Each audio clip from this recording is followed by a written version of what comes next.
Welcome to an extraordinary story of courage, heritage, and unexpected bonds that unfold in the rugged landscapes of Arizona. When Adrian Mitchell, a struggling ranch owner, risks everything to save two young Apache women from a deadly flash flood, he thinks he's simply doing what's right. But what he doesn't know is that his act of heroism will connect him to a legacy that will change his life forever. Before we dive into Chapter 1, hit that like button.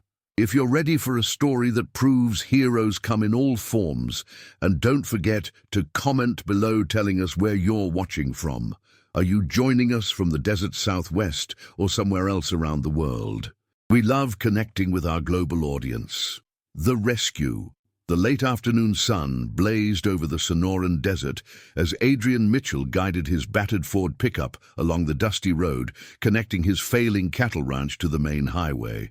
At 35, he'd inherited the Broken Arrow Ranch from his grandfather 3 years ago, along with mounting debt and the stubborn determination to keep the family legacy alive. The radio crackled with flash flood warnings, but Adrian barely listened. He'd lived in Arizona long enough to know desert storms appeared and disappeared quickly, leaving behind either life-giving moisture or devastating destruction. That's when he saw them. Two young women standing beside a broken-down sedan on what looked like a dry creek bed. Even from a distance, Adrian could see their distress, one waving frantically while the other appeared injured, leaning against the car. But what made his blood run cold was the wall of brown water rushing down the canyon behind them. Flash flood. Adrian yanked the steering wheel hard left, sending his truck bouncing across desert terrain toward the stranded women. Sagebrush scraped his undercarriage as he gunned the engine, racing against time. The flood would reach them in minutes. As he got closer, he could see both women had long black hair and Native American features. The taller one, athletic, with intense dark eyes, was trying to pull her injured companion away from their vehicle. The injured woman was smaller, with blood seeping through her jeans from what looked like a serious leg wound. "Get in!" Adrian shouted as he skidded to a stop. "Flash flood coming!" The taller woman looked at him with desperation and wariness. "My sister's hurt badly. She can't walk." "I've got her," Adrian said, already moving toward the injured woman. "What's your name?" "I'm Olivia Crow Feather. This is my sister Emily. We were driving back to the reservation when our car broke down." Adrian carefully lifted Emily, noting how she bit back a cry of pain. Her leg was clearly broken and bleeding heavily. "We need higher ground, now." As they loaded Emily into his truck, the roar of approaching water grew louder. Olivia climbed into the passenger seat, her eyes fixed on the debris-filled water bearing down on them. Adrian floored the accelerator. Behind them, the flash flood engulfed their abandoned sedan, tossing it like a toy. They reached higher ground just as water began lapping at their rear tires. For several minutes, they sat watching the violent water rage below. Emily was pale and shivering, clearly going into shock. "We need to get her to a hospital," Adrian said, "but we'll have to wait for the water to recede." Olivia was already tending to her sister, using torn fabric to create a makeshift tourniquet. "Emily's a nurse at the tribal health clinic. She was coming back from a medical conference in Phoenix." "What about you?" Adrian asked. "I teach traditional arts at the Tribal Cultural Center, pottery, weaving, silversmithing, trying to keep our heritage alive." As they waited, Adrian learned they were members of the San Carlos Apache tribe. Emily had earned her nursing degree while working nights to support herself. Olivia had dedicated herself to preserving traditional Apache crafts in danger of being lost. "Why did you stop for us?" Olivia asked suddenly. Most people would have driven past. Adrian considered the question. "My grandfather always said that in the desert you help whoever needs help. Skin color, background, none of that matters when someone's life is on the line. Your grandfather sounds like a wise man." "He was. Built this ranch from nothing, treated everyone with respect."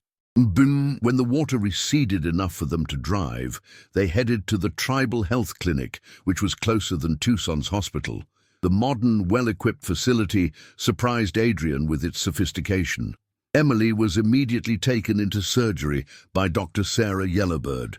an Apache surgeon who trained at Johns Hopkins.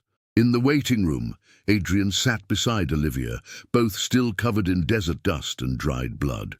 "Thank you," she said quietly. "If you hadn't stopped, anyone would have done the same thing." Olivia shook her head. "No, they wouldn't have. And I won't forget this kindness." Dr. Yellowbird emerged 3 hours later with good news. Emily would recover fully, though she'd need to stay off her feet for weeks. The surgery was successful, with no permanent damage. In the recovery room, Emily was pale but alert. "The man who saved us," she said softly. "What's your name?" "Adrian Mitchell.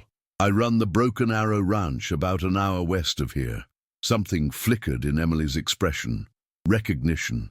"Mitchell," she repeated. "Adrian Mitchell of the Broken Arrow Ranch. You know it?" Emily and Olivia exchanged a meaningful look. "We need to talk," Emily said. "When I'm released, would you come to our home on the reservation? There's something you need to know." Adrian felt a strange chill.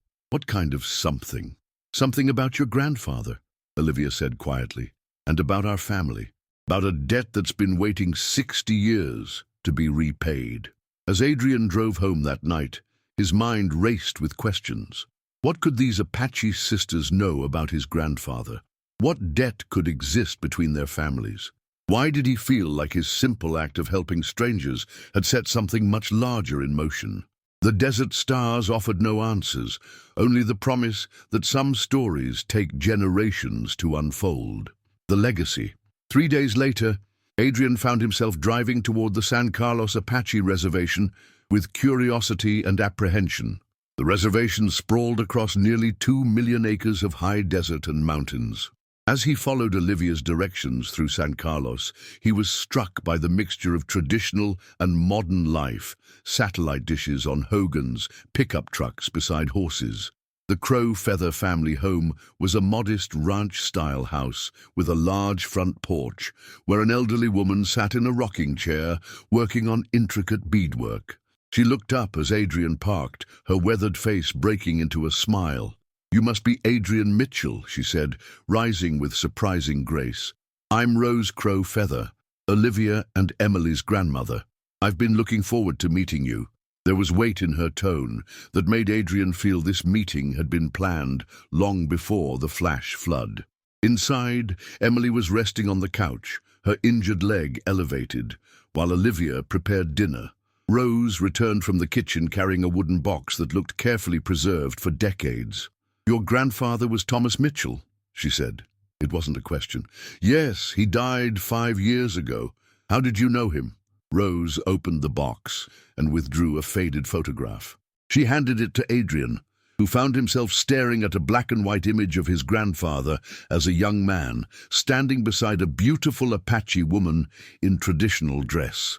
"That's my grandmother, Morning Star Crow Feather," Rose said quietly. "And I believe you recognize the man." Adrian's hands trembled as he studied the photograph. His grandfather looked maybe 25, wearing 1960s rancher clothes, his arm around the Apache woman's shoulders. Both were smiling with obvious intimacy. "I don't understand," Adrian said. "My grandfather never mentioned knowing anyone on the reservation." Olivia took another item from the box, a letter in his grandfather's handwriting. Adrian read the letter twice before the words registered. "My dearest Morning Star, I know this may shock you, but I couldn't leave this world without you knowing the truth. The child you're carrying is mine, and I love you both more than my own life. The pregnancy must remain secret. My family would never accept it. I've left money in the account we discussed. If things were different, I would marry you tomorrow. But I must protect you both the only way I know how. Please forgive me, and tell our child that their father loved them more than his own dreams." The letter was dated September 1963 and signed, "Forever yours, Thomas." Adrian felt the world shift. "Are you saying my grandfather had a child with your grandmother?" A daughter," Rose said softly. "My mother, Elena Crow Feather, your grandfather's daughter." The implications hit Adrian like a physical blow. "That would make you my grandfather's granddaughter, which makes Olivia and Emily my second cousins." Adrian stared at the 3 women. his family, his blood relatives whom he'd saved from a flash flood without knowing their connection. "Why didn't he ever tell me?" Adrian asked. "The 1960s were different times," Olivia explained. "An Apache woman and white rancher. It would have destroyed both families." "He sent money every month for 20 years, Emily added. "Enough for our grandmother's education, our mother's college tuition, even part of my nursing school costs." Rose reached into the box again and withdrew a thick envelope. "After Eleanor grew up, she tried to contact your grandfather several times. She wanted him to know his granddaughters, but Thomas never responded. He was afraid," Olivia said gently, "but he never stopped caring. Elena discovered he'd set up a trust fund for our education through a Phoenix lawyer. No conditions, just a grandfather's love for granddaughters he'd never met." Rose withdrew the final item, a small leather pouch decorated with traditional beadwork. "Morning Star made this for Thomas, but he left before she could give it to him." She placed the pouch in Adrian's hands. Inside was a silver medallion engraved with both Apache symbols and Christian crosses, a fusion of two cultures, two hearts trying to find common ground. "She spent months creating this," Rose continued. "It was going to be her wedding gift to him." "Wedding gift? They were planning to elope," Emily said sadly. "Morning Star was going to leave the reservation. Thomas was going to sell his ranch so they could start fresh somewhere else." "What happened?" "Elena happened. When Morning Star discovered she was pregnant, everything changed. Thomas insisted marriage was impossible, that it would bring trouble to both families. He gave her money and disappeared. But she never stopped loving him," Rose added. "She kept Thomas's photograph and letters. She told Elena stories about her real father, what a good man he was, how much he loved them both." As they shared dinner that evening, Adrian felt something shifting inside him. For years, he'd struggled alone to keep his grandfather's ranch afloat. Now he realized he wasn't alone at all. "The ranch is in trouble," he said. "Has been for years. I'm probably going to lose it to developers within months." Olivia and Emily exchanged looks with their grandmother. "How much?" Rose asked simply. "How much what? How much money would it take to save the ranch?" Adrian laughed bitterly. "More than I could ever raise. About 200,000 minimum."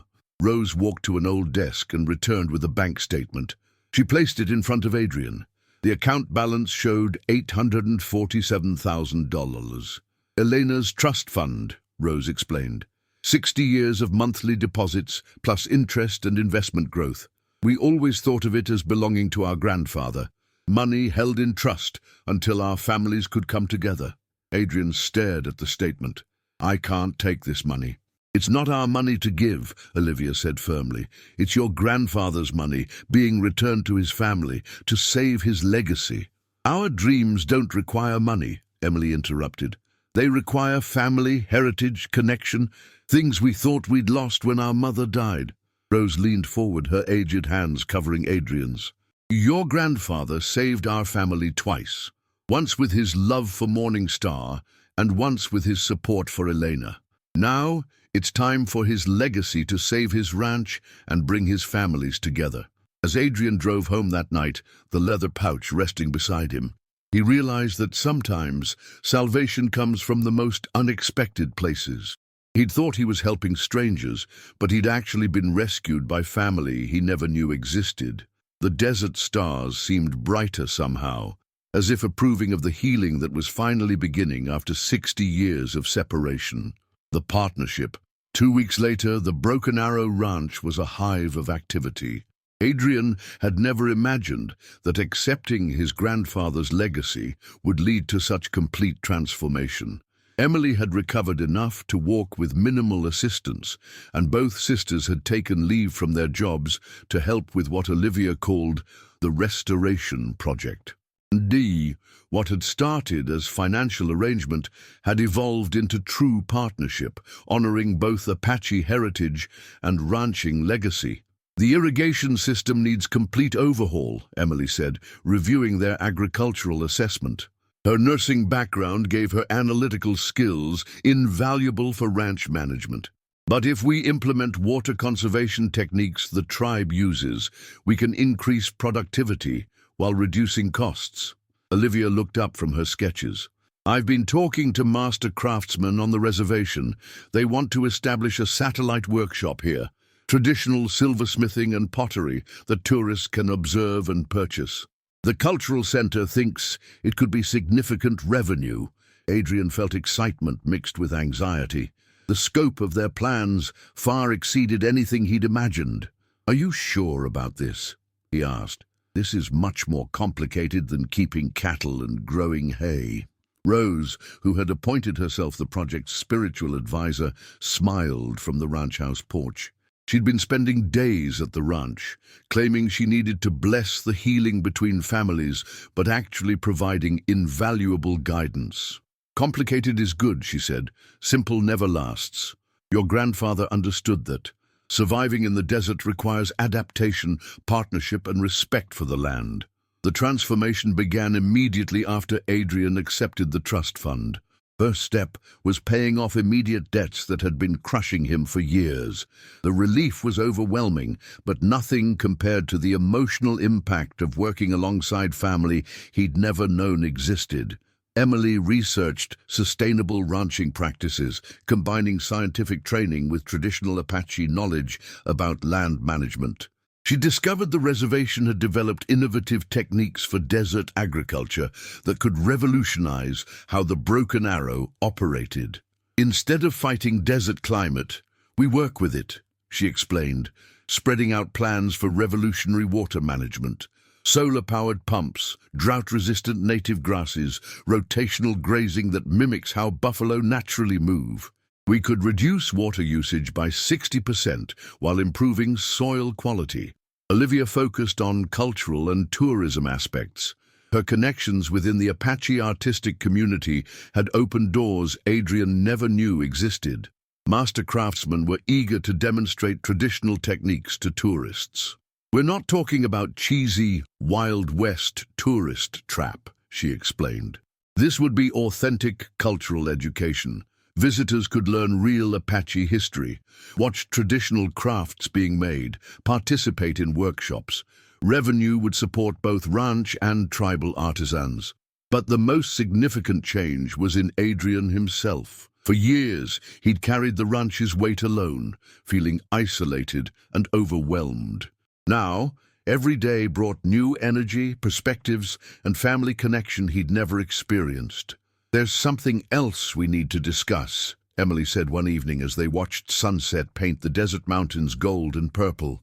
The legal structure of this partnership. Adrian had been dreading this conversation, but worried about structuring it fairly.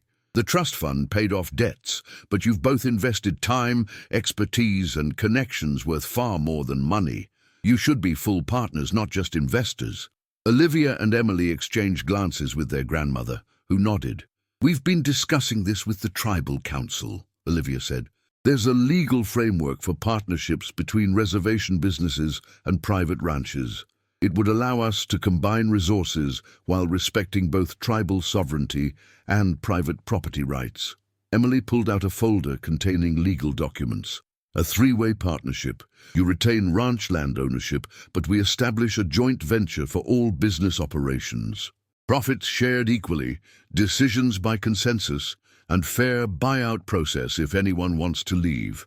Adrian studied the documents, impressed by their thoroughness. You've thought of everything.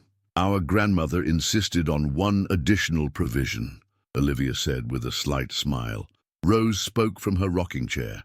The partnership must include commitment to preserving both ranching traditions and Apache cultural heritage. This land will honor both legacies. I wouldn't want it any other way, Adrian said. As they signed partnership agreements that evening, Adrian felt like he was finally fulfilling his grandfather's true vision. Not just maintaining a ranch, but building a bridge between cultures, honoring the love Thomas and Morning Star had shared 60 years earlier. Their plans faced immediate challenges. Word of the partnership had spread, and reactions were mixed. Some neighboring ranchers aren't happy, Adrian reported after a tense Cattlemen's Association meeting. They think I'm setting a precedent that could complicate regional land use issues. And some tribal members worry we're too closely associating with white business interests, Emily added. There's concern this could be seen as cultural appropriation. Rose listened with the patience of someone who'd navigated cultural tensions for 8 decades. Change always creates fear, she said simply. Your grandfather and Morning Star faced the same suspicions, but they knew love and respect can overcome fear, given time and evidence. What kind of evidence? Adrian asked. Results, Olivia said firmly. We show both communities that this partnership creates prosperity without compromising anyone's values. We prove cooperation makes everyone stronger.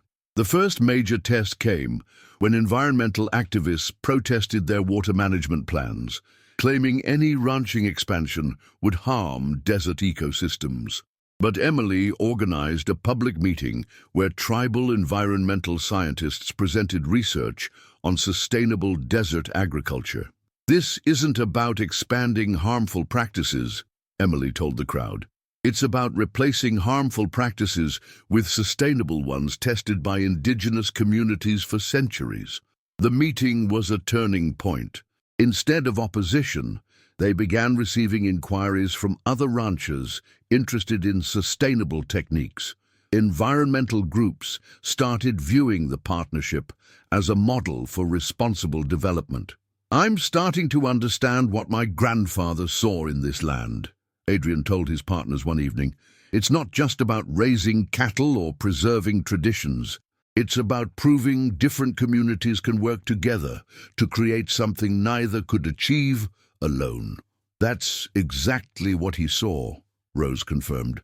Your grandfather understood that desert survival requires cooperation, not competition. He and Morning Star knew their love could create something beautiful, even if they couldn't see how at the time. And as the partnership moved into its second month, Adrian realized saving the ranch had been the smallest part of what they'd accomplished. They'd restored a family connection broken for decades, created economic opportunities for both communities, and proven cultural differences could be sources of strength rather than division. The gift Emily and Olivia had given him went far beyond gratitude. They'd given him a future he never could have imagined, and family he never knew he needed. The celebration. 3 months after the partnership was formalized, the Broken Arrow Ranch hosted its first annual Heritage Days celebration, a 2-day event that would either validate their vision or expose the flaws in their ambitious experiment. Adrian stood on the ranch house porch at dawn, watching final preparations unfold across the property. Traditional Apache teepees stood alongside modern vendor booths, while a stage constructed from reclaimed ranch materials waited for performances blending cowboy ballads with tribal songs. Nervous? Emily asked, joining him with coffee. Terrified, Adrian admitted. What if this doesn't work? Emily smiled.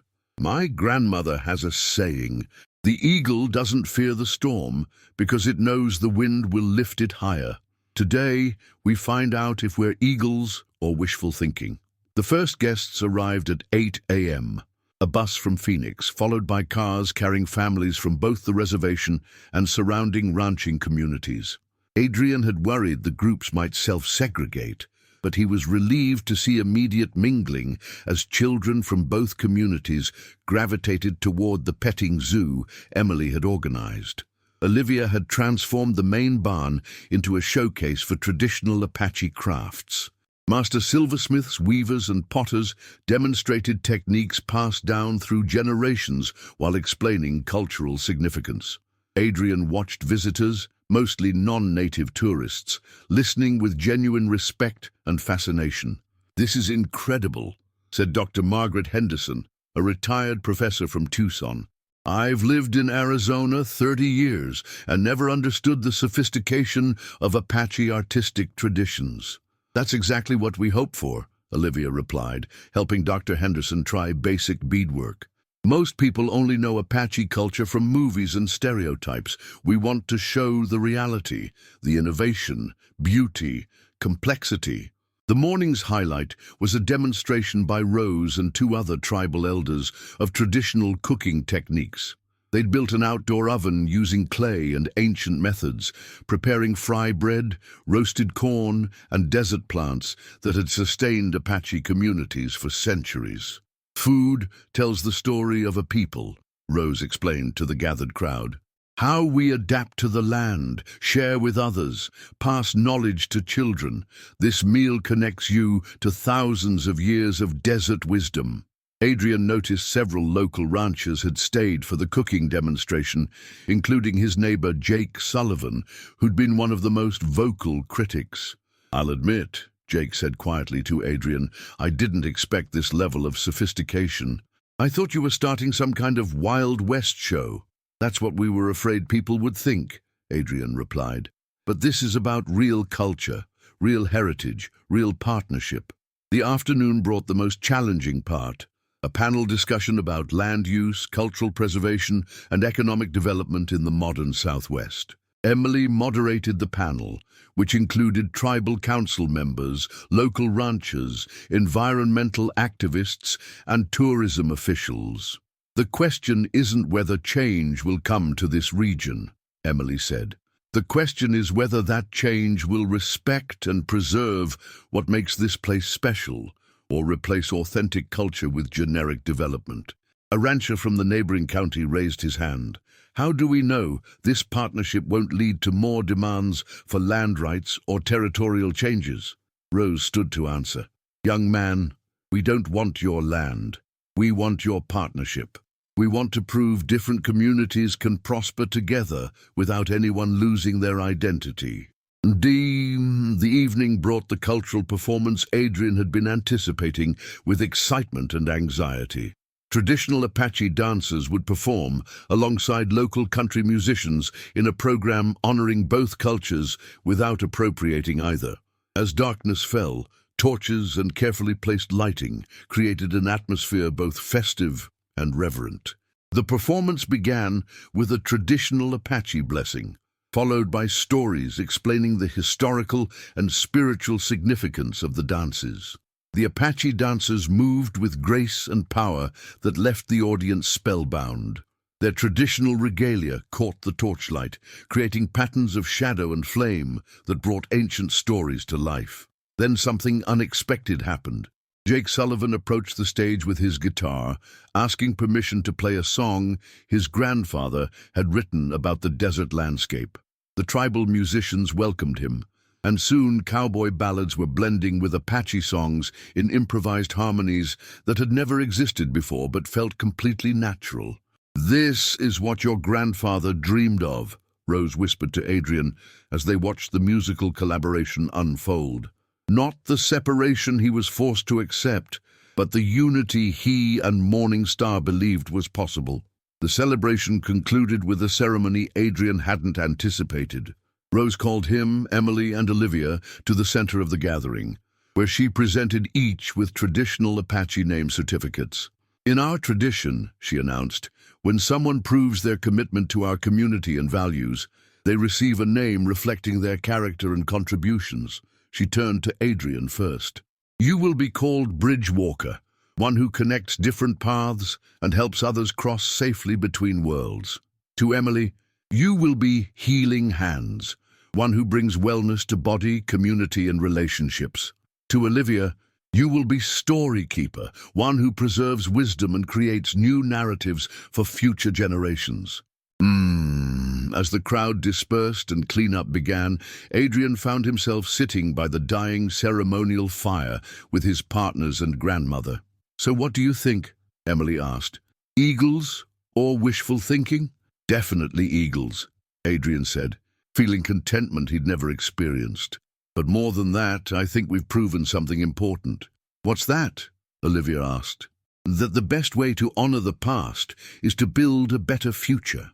My grandfather and your grandmother couldn't be together in their time, but their love created something that makes both our communities stronger today." Rose nodded approvingly. "Love delayed is not love denied.